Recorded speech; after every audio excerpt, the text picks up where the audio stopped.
La revue de la presse vous est offerte par le Conseil africain des médias.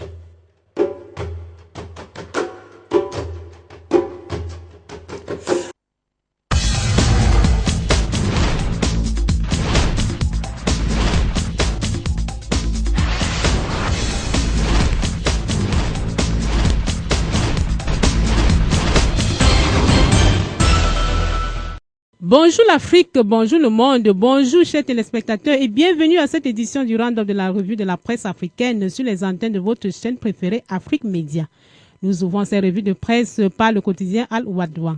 Le président de la République reçoit une délégation saoudienne à Beï Salam, nous titre le journal dans sa une. Au lendemain de son retour de New York où il a pris part à la 68e session ordinaire de l'ONU, le chef de l'État a reçu la mission diplomatique saoudienne en visite aux Comores dans le cadre des préparatifs de l'ouverture de l'ambassade.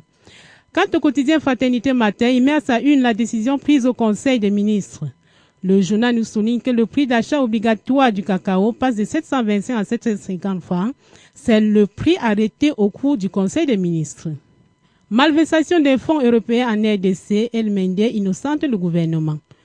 Le journal Gouv l'Avenir nous informe que le rapport audit de la Cour des comptes de l'Union européenne sur la malversation des fonds européens en RDC a défrayé la chronique, rapport qui indirectement pointe du doigt le gouvernement. Y a-t-il vraiment une planification pour la ville de Bujumbura, s'interroge le journal Iwaku dans sa titraille. Avec des maisons construites sans respecter les normes, on se demande s'il existe un plan pour la capitale.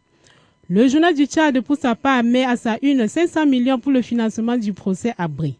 Le quotidien nous informe que les États-Unis d'Amérique ont déboursé environ 500 millions de francs CFA au titre de leur participation au financement du procès de l'ancien président tchadien Hissène Habré. OIF, pas d'insuffisance de nature à entacher la crédibilité du vote, nous indique le quotidien Kaloum Presse.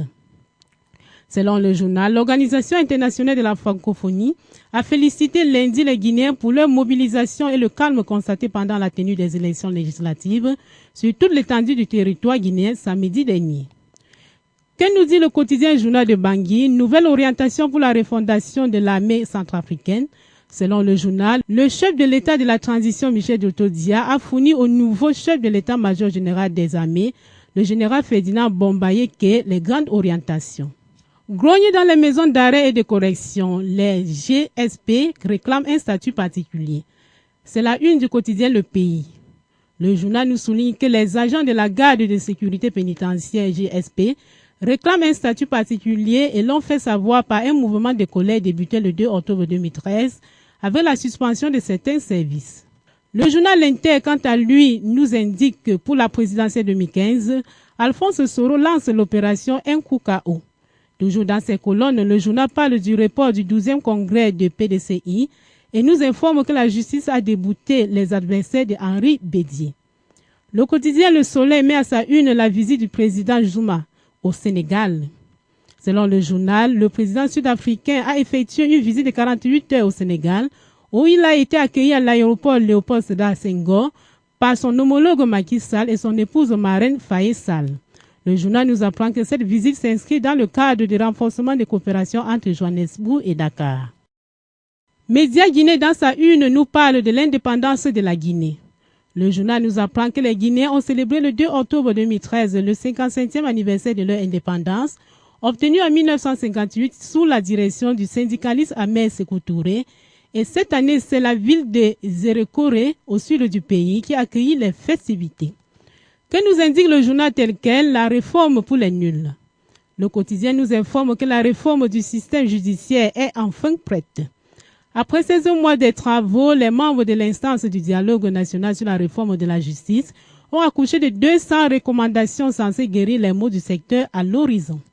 Selon le quotidien Soir Info, à l'ouverture du 12e congrès du PDCI, de graves révélations ont été faites sur Bédier.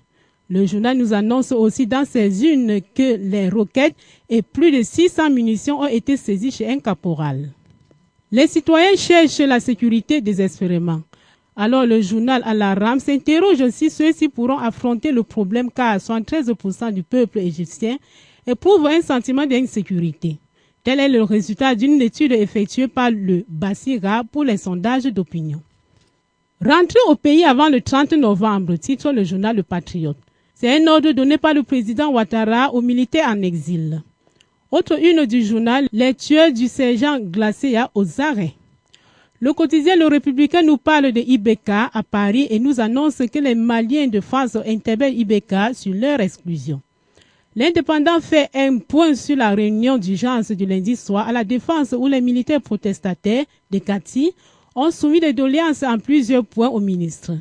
Le journal nous apprend également que Oumata Tamli a engagé un bras de fer contre les marchés douteux. Le Zénith balle pour sa part en ce qui concerne la guerre contre le terrorisme au Mali. Le journal s'interroge si la France a-t-elle relâché au profit des MNLA. D'après le journal, après sa brillante intervention au Mali pour stopper l'avancée des djihadistes terroristes vers Bamako à Konna, l'armée française se déploie au nord du pays, s'emploie avec les forces maliennes pour libérer Tombouctou et Gao. Pour parler de Kampala, le journal L'Avenir nous souligne que le mémorandum de la société civile du Sud Kivu s'oppose à l'amnistie des rebelles du mouvement 23 tel que proposé par Yoweri Museveni. Législative, l'opposition dénonce la fraude à grande échelle et des complices. C'est la une du quotidien Guinée News. Le journal nous apprend que tous les opposants guinéens ou presque se sont réunis en urgence à Conakry.